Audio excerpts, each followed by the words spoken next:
Welcome to Six-Sided Discs course preview of Caesar Ford Championship Disc Golf Course in Xenia, Ohio, ahead of the Caesar Ford Amateur Championship, an amateur-only B tier, on July 3rd and 4th. The course has 3 different layouts. We'll be previewing the blue tees in this video. Check the video description for the white and gold tees.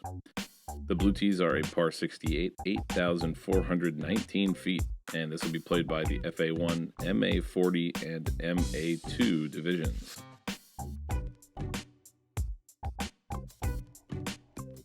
The course features 10 par 4s, 2 very long par 5s, as well as an impressive variety of obstacles, elevation, water hazards, narrow gaps, and massive, long open fairways, and even a few little cute critters along the way. This course will be sure to test every aspect of your game, so make sure that you come prepared. Six-Sided Discs will be on site all day, both days of the tournament, selling discs from all your favorite brands, as well as accessories, bags, grip-enhancing chalk balls, minis, t-shirts, and more. We'll also be raffling off this Primal Run Neo Evolution Splice with Portland Open champion Eagle McMahon's commemorative bottom stamp. Tickets are $1 each, and the winner will be drawn after the last division's payout is finished on Sunday evening.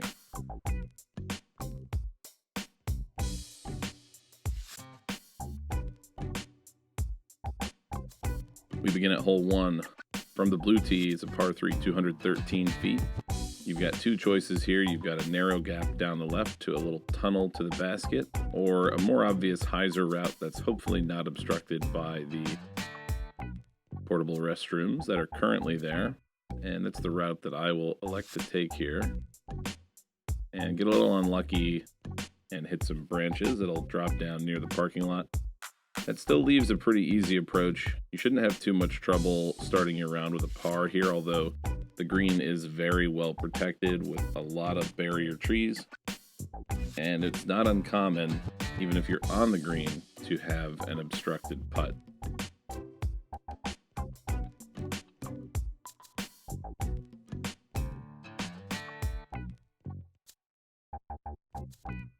Hole 2 is a par 4, very challenging fairway, 499 feet, trees everywhere. There's a little bit of a right-hand backhand turnover route down the middle. Most important thing you can do here is keep it in the fairway. It's the only thing more obstructed than the fairway are the edges of the fairway. The shot leaks left a bit and is fortunate to punch through that rough to the other side just slightly. From there, you still have a challenging upshot with even more trees, though there are a few kind of straight putter or mid-range shots available into another well-protected green.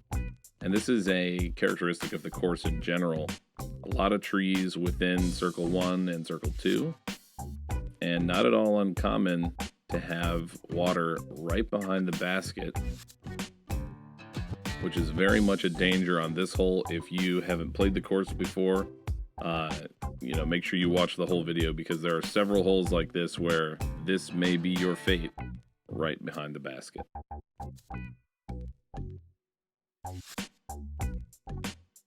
Hole 3 is a relatively open par 4, 436 feet. Your 2 most important shots are going to be getting out onto the fairway. That white pole is about 60 feet short of the opening you're trying to get into along the tree line. So you want to get out onto the fairway somewhere where you can see that opening. And this isn't a bad play, just a turnover shot onto the fairway. From there, your approach can be a little bit challenging. You want to try and get into that opening where you can see the basket, but if you bite off too much, you could skip past the basket and into the creek again. Or come up short and find yourself tucked into these thick bushes right on the edge. Here's that creek just about 10 feet behind the basket. And so you gotta be really careful on your approach here and make sure you control your speed and your angles. Playing for par on most of the holes on this course is not a bad play. Hole 4 is a par 4, 407 feet. The basket is not visible from the tee, so you're just trying to get down the fairway to the base of the hill. Ideally, there are a couple hyzer routes to do that. Pushing the right side of the fairway with an overstable disc is probably your best play for a right-hand backhand. Here's a better view of that hill. You're just trying to land at the base of it to give yourself a look up to the green. And there we can just finally see the basket. It's a short hole, 407 feet for a par 4, but it is very challenging. This is your ideal landing zone. Even from here, you've got so few options. This shot's going to get lucky and not go down that hill to the right. So we're able to putt from just inside circle. And this is what that shot missed. If you fall down this hill here, you are in a really rough spot to try and salvage anything from this hole.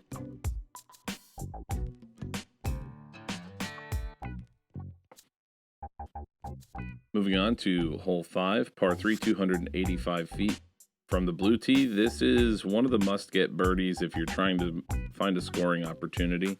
The basket is to the left there where the hill slopes down. And mid-range or fairway driver should trickle down in that direction.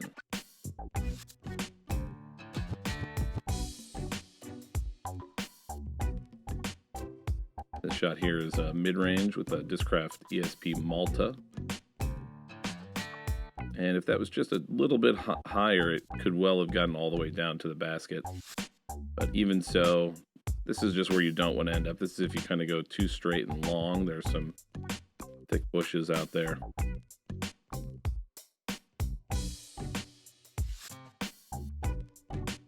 And it is a little bit of a downhill green, so watch your speed coming in. Even on an approach shot, you could easily end up long. See just how easily that first putt there got away from the basket. Hole 6 is a par 4, 574 feet. Your first shot is through this initial gap. The basket is straight ahead. There's a large tree in the middle of the fairway sort of on its own. And the basket's tucked behind that about 50 feet or so. So your first shot is just trying to get up to this hill where you'll be able to see the basket and control your approach speed. And this one gets up on the hill, so it's not a bad place to be. Here you can just see the top band of the basket, and the green does slope down behind the basket pretty significantly. So coming in with maybe a soft landing or even an overstable disc coming around from the right could work.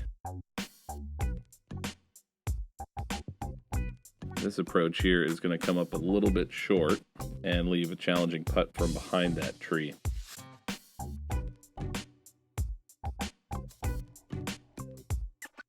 Here you'll see the slope of that green once again. Even if you're jump putting from that fairway tree, still got a little bit of distance to go, and the green really gets going behind it. You could roll down into the bushes pretty easily, and it's not a nice place to be. So exercise caution there. Here's another angle into the green here, and another danger you could certainly find is coming in a little too aggressively.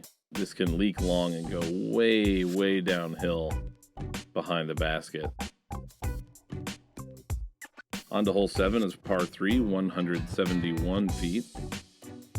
From the blue tee, it's a really difficult shot. It's short, it's uphill, and you're really just trying to get out of the woods here in 1 to 2 shots. As soon as you get out of the woods, you can see the basket. And your worst mistake is going to be to end up on the right side of this fairway, which is exactly where that went. This is a much better play, kind of straight fairway driver up the middle and try and skip through the dirt there. And I believe that one did make it out of the woods. So whatever you do, don't end up here. There's no real route to the basket from there. Your best case scenario is a thumber or a tomahawk or something out over the trees. And that's still leaving you with a circle 2 putt for a par on a short par 3. There are very few easy birdies on this course, hole 15 perhaps. And if you're fortunate to make it out of the initial wooded fairway, the only concern you'll have out here is the wind, as this is one of the highest points on the course.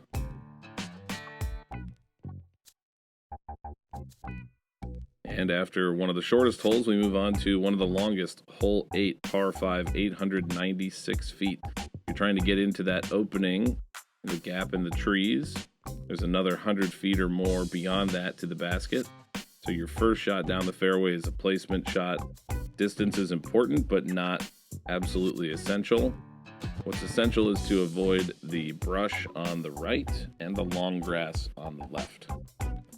And make sure you bring long pants or leggings or something, or some bug spray. There were some ticks out there. Keith found several on him while we were filming these preview rounds. Your second shot down the fairway, again, is a placement shot. Most important thing is to leave an angle through those trees. And if you're trying to play this for a birdie, this is not a bad place to be, trying to pitch through the trees here. We're going to see a couple forehands through this gap.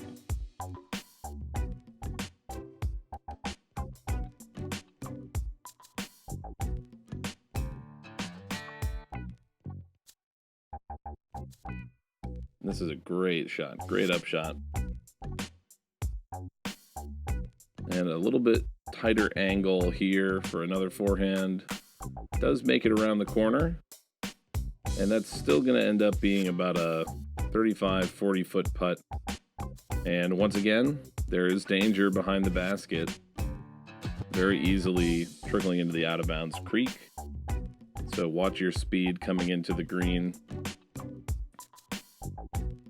Of the 2 par 5s, this one may be a little bit more scoreable if you have a good first and second shot. You can get in here with a look. That was a look for birdie. And that did end up safe behind the basket, but very close.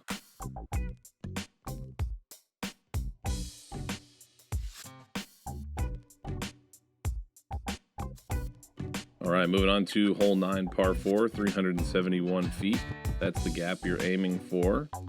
And here from the tee, there's a couple routes. There's a turnover or forehand route on the left and a right-hand hyzer route on the right. Here you're throwing uphill back towards the parking lot and the shelter house near where you began hole 1. This is going to be an understable fairway driver, Prodigy 400 F5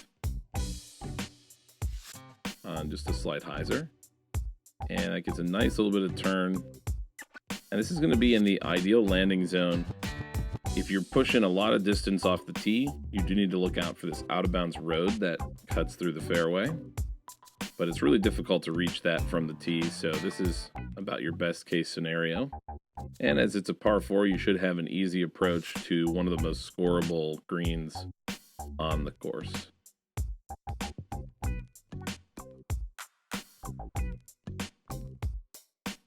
And that's just a neutron pilot right into the green within about 20 feet.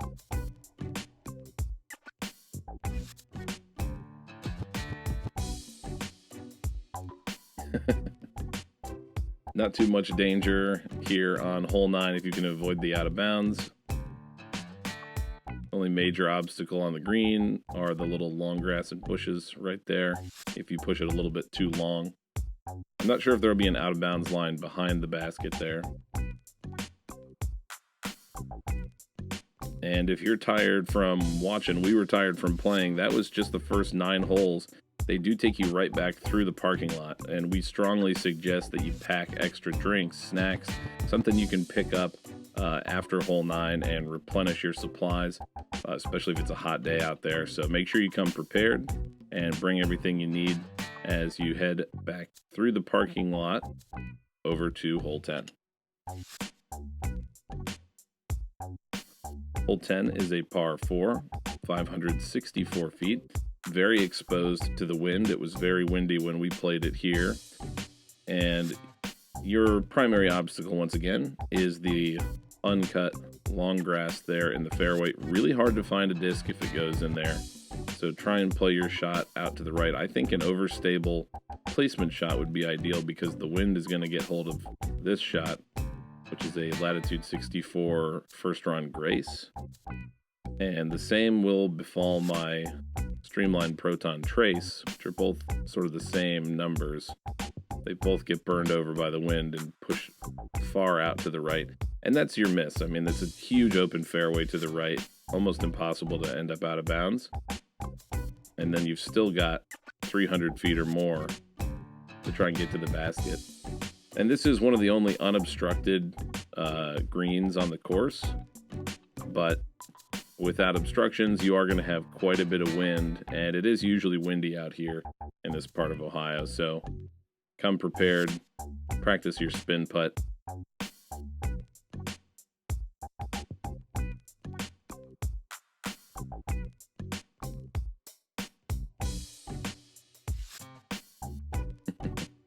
Close.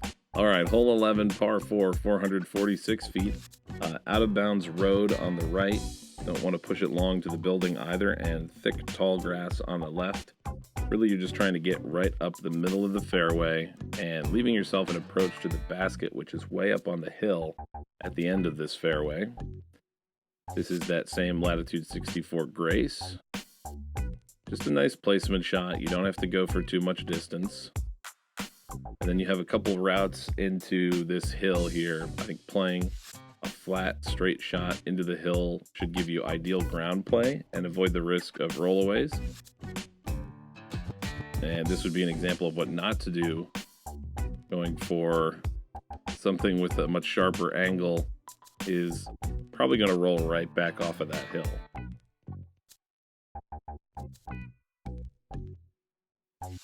And even if you do end up here at the bottom of the hill, which feels like a pretty good shot, it is a very challenging uphill putt to the basket.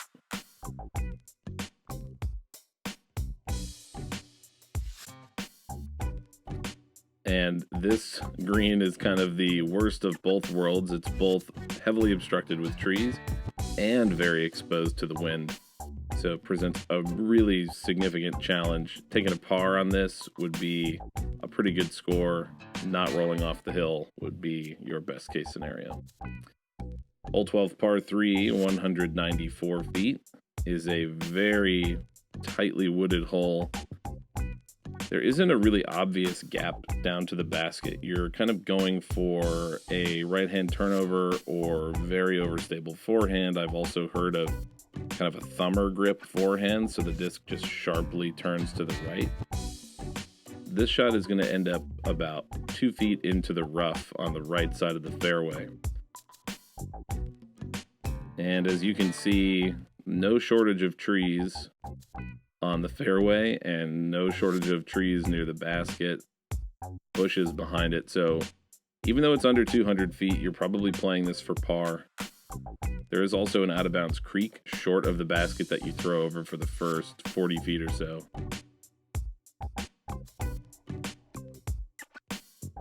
And then stretch your legs and get ready for a rip. We're back to the next par 5, 896 feet. You're just trying to blast it down the fairway, again, avoiding the trees on the right and the tall grass on the left. There is a tree directly in front of you off the tee, so you're going to have to play a forehand or a big turnover shot or even a flex shot with an overstable disc out the left gap here. And this one is challenging that tall grass and only goes in about a foot, perhaps. Your second shot, you're aiming to leave yourself a route into the green, which is sort of where the trees finish sticking out into the fairways, the end of that gap you're aiming for. That was not a bad placement shot, because now we're able to at least see what we're approaching for. And it's also not uncommon to have backups on this hole. Make sure you bring some snacks, something to do while you wait. That's another common play, catching those guardian trees. And once again, another creek right behind the basket, so it makes for another difficult approach.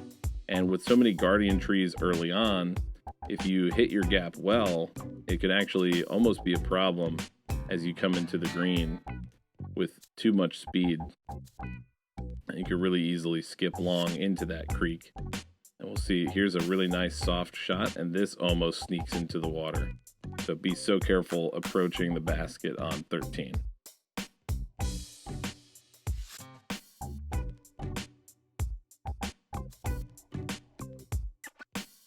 Hole 14 is a short par 3, 305 feet. From the blue tee, you're aiming for that gap up and to the left with like a flex forehand or even a placement shot with a backhand. This is another very well protected green.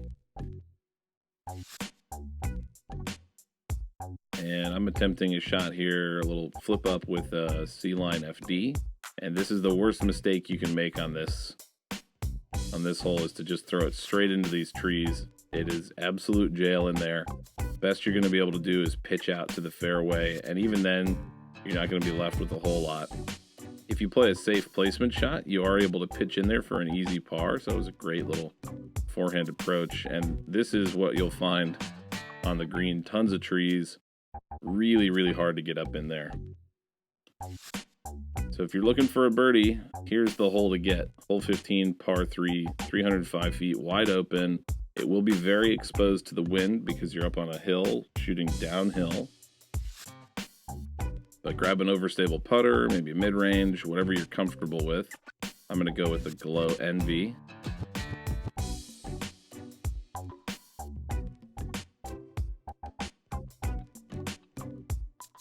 And that's about 2 feet away from the basket. That's about as good as you can do it here on hole 15.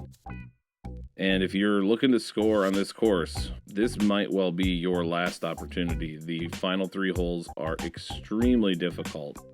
So make sure you pick up your birdie on 15 as you come down the stretch.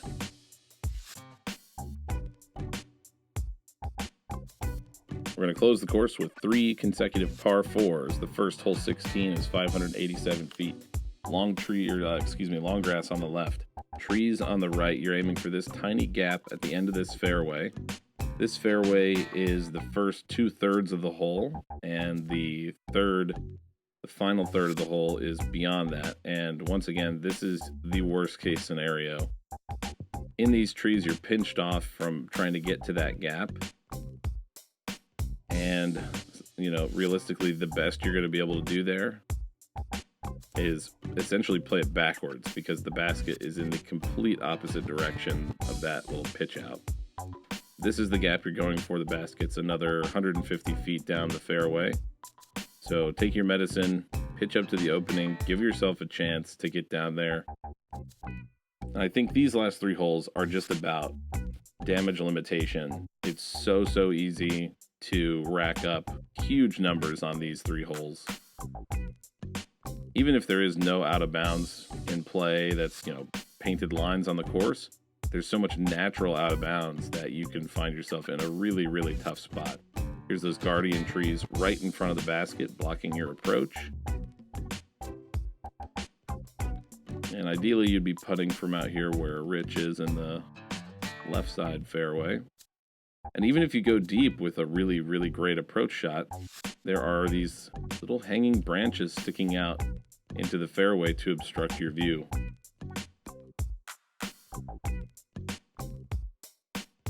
And once again, you can see that wind blowing back there. On to hole 17, another challenging hole. We're going to show you 2 shots off the tee here. Probably a good mistake and a bad mistake to make. The basket is beyond the second grouping of trees inside of a little corral. It looks like it plays as an island hole, but it does not. First shot here, we're going with that F5. And this is just nose up, turned over, and in jail on the right-hand side. Once again, the trees on the right are unforgiving and the worst possible place to be. So if you're going to have a miss on this hole, I think your best miss is to the left. That's going to leave you at least in view of the basket. So this one getting knocked down into the fairway is not too bad, but we're going to play from that one that went in the woods. And here you're just trying to pitch out to the middle of the fairway, which has no less than 100 trees right in the middle of it. And there's your elevated basket inside of the little fenced-in area. Once you get through these trees, there's not a lot of danger other than that elevated basket. So if you can manufacture something to get in and through these trees, you'll be in good shape. And that one catches the top of the fence. I mean, if there weren't enough obstacles already.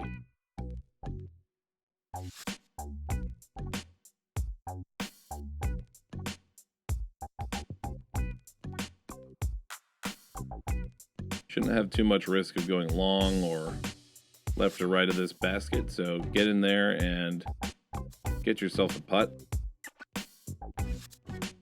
But again, even with a perfect tee shot and a perfect approach, you're going to have a really, really challenging long birdie putt. So you're probably playing this for par, and par would be a great score against the field in most divisions.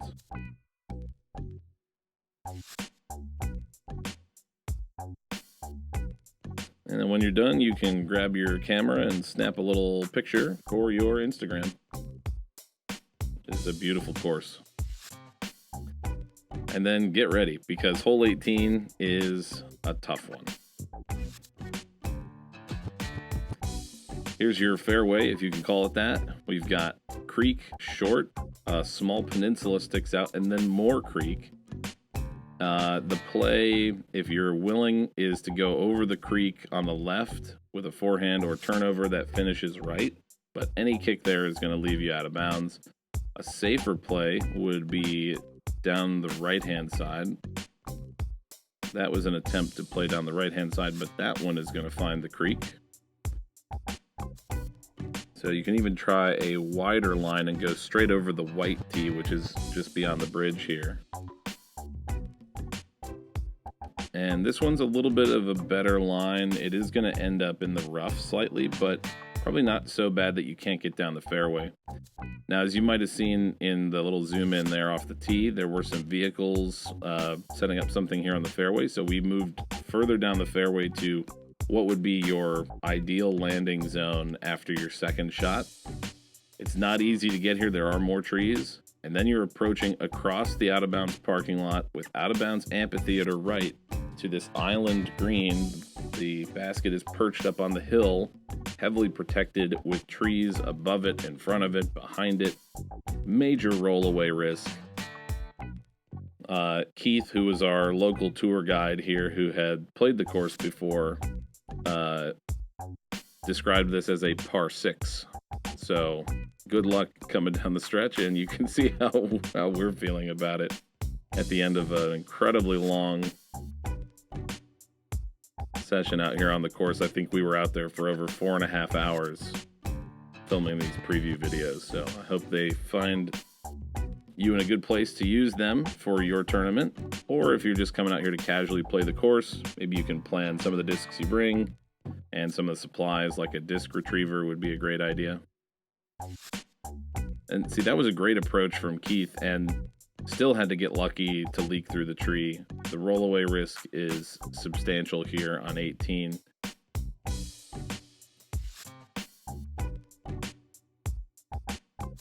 And even when you end up in a good spot or within 15 feet, you can still find yourself behind a tree like this.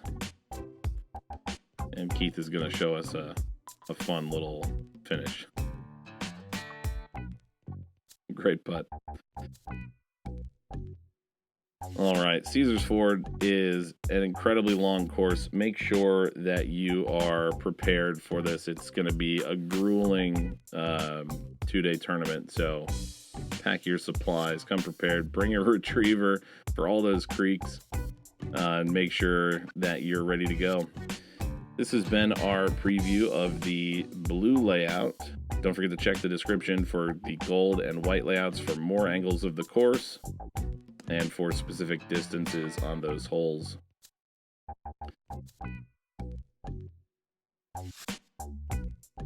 The tournament is on July 3rd and 4th. It's a PDGA amateur-only B tier. Thanks to Christy Moore for putting on another great tournament for us to play here in Central Ohio. And I want to also thank her for inviting us out to set up and sell discs. We're going to be there all day, both days, with your favorite brands, Discraft, Innova, Dynamic, Discmania, Castoplast, Prodigy, MVP. We've also got tons of brands you've never heard of that you want to try out. There's some really cool stuff out there. So we look forward to seeing you at Caesar Ford.